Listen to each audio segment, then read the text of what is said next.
누군가 기다리고 있는지 모르겠지만 찾아왔습니다. 굉장히 오래간만에 보통 이제 2주 정도마다 한 번씩 어떻게든 이제 질문을 선정해가지고 이제 녹화를 하려고 하는데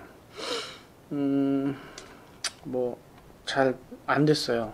늦은 시간까지 이제 수업도 많고 하다 보니까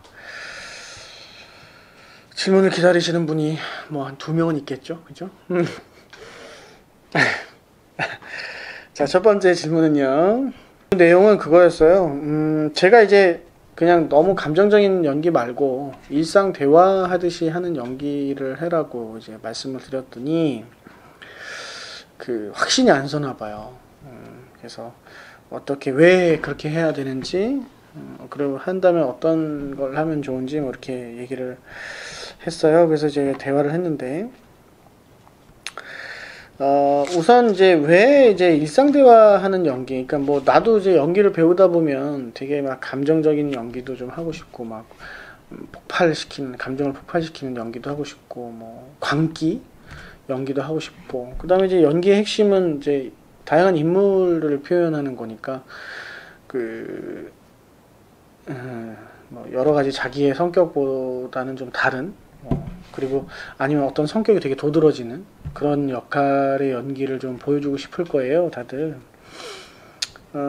그런데 이제 그럼에도 불구하고 일상적인 대화를 가지고 연기를 준비해서 오디션을 보여주라고 하니까 아무래도 조금 그 이유도 또 궁금해하고 하는 친구도 좀 있는 것 같아요. 아무래도 이제 슬픔, 분노, 뭐 이런 것들을 담지 않다 보니까 하면서도 좀 스스로 밋밋하다는 느낌을 좀 받고 그랬겠죠. 이렇게 생각해 줬으면 좋겠어요. 이제 연기자로서 보여줘야 되는 여러 가지의 모습 중에 아무래도 이제 기획사든 작품 오디션이든 오디션 현장에서 요구하는 것은 세련된 감각적인 부분들을 요구한단 말이에요. 왜냐하면 어쨌든 이제 20대 초반이나 뭐 10대 후반이나 그 정도의 이제 나이의 배우가 보여줄 수 있는 연기적 역량은 한계는 있어요. 당사자들 이제 그 또래 친구들끼리 서로 보자면은 그 중에서도 아주 출중한 친구도 있고 뭐 그렇겠죠. 그러나 이제 연기라는 것은 아무래도 나 혼자 연기하는 게 아니잖아요. 그 작품 안에는 다양한 연기자들이 존재하는데 당연히 이제 나이가 어리면 어떤 삶의 경험이나 이해도 좀 잘해도 그죠? 잘해도 중견 연기자들에 비하면 뭐 밀도도 좀 떨어질 수도 있고요. 그다음에 이제 20대 초반을 기준으로 하자면 20대 초반을 캐스팅했을 때는 20대 초반이 가질 수 있는 그 정도의 삶의 무게를 기대하는 거잖아요. 그죠? 물론 뭐 작품의 내용은 영화나 드라마나 작품의 내용은 우리가 일반적으로 경험하지 못한 그런 이야기를 많이 다루기도 하지만 그러다 보니까 잘하든 못하든 자기가 표현할 수 있는, 그러니까 캐스팅을 했으면 캐스팅을 했을 때에 캐스팅 한 사람이 기대하는 것이 있단 말이에요. 그러니까 연기를 잘하기보단 그 이미지, 그 사람이 가지고 있는 어떤 여러 가지 역량, 이런 종합적인 것들을 가지고 이제 판단을 하는 거니까 과도한 표현보다는 그냥 있는 그대로 가지고 있는 모습을 그대로 자기 작품에 옮기고 싶어 하는 것이 우선일 거예요. 물론 작품의 스토리 내용에 따라 차이는 있습니다. 예, 뭐 그런 광기나 이런 걸 필요로 하는 연기라면 또 다른 문제겠지만 대부분의 드라마라면은 아마 내가 캐스팅했을 때 그 모습을 자연스럽게 좀 담았으면 하는 부분이 있을 거예요.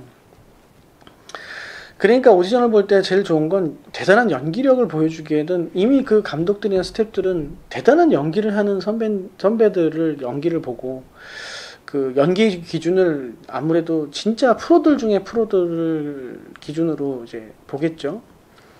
캐스팅 과정에서 신인들한테는 사실 연기력을 기대하는 것은 아니란 말이에요. 예, 내가 본 모습 그대로를 잘 살아있게 만들면 되니까. 그러니까 가장 지극히 자기다운 모습이나 자연스러운 모습 이렇게 담백한 것을 보여주는 것이 좋다는 거죠. 더 쉽게 얘기를 하면 아까 세련미에 대해서 얘기했는데 현장은 어차피 진정성, 자연스러움, 세련미, 순발력 이런 것들을 요구해요.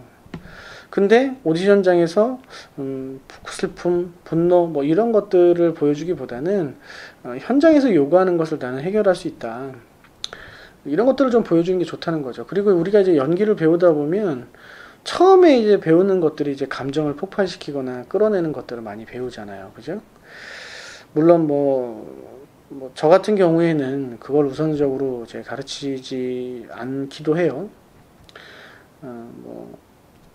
배우는 친구가 가지고 있는 특징이 무엇인가를 먼저 파악하는 것이 우선이다 보니 저 같은 경우는 이제 그 각각의 친구들에 따라 다르게 이제 커리큘럼을 적용하긴 하지만 대부분의 이제 커리큘럼은 아무래도 평상시에 일반인들 같은 경우에는 표현력이나 이런 것들이 좀 부족하다 보니까 그런 감정을 끌어내는데 이제 중점을 두고 이제 수업을 하고 가르친단 말이죠.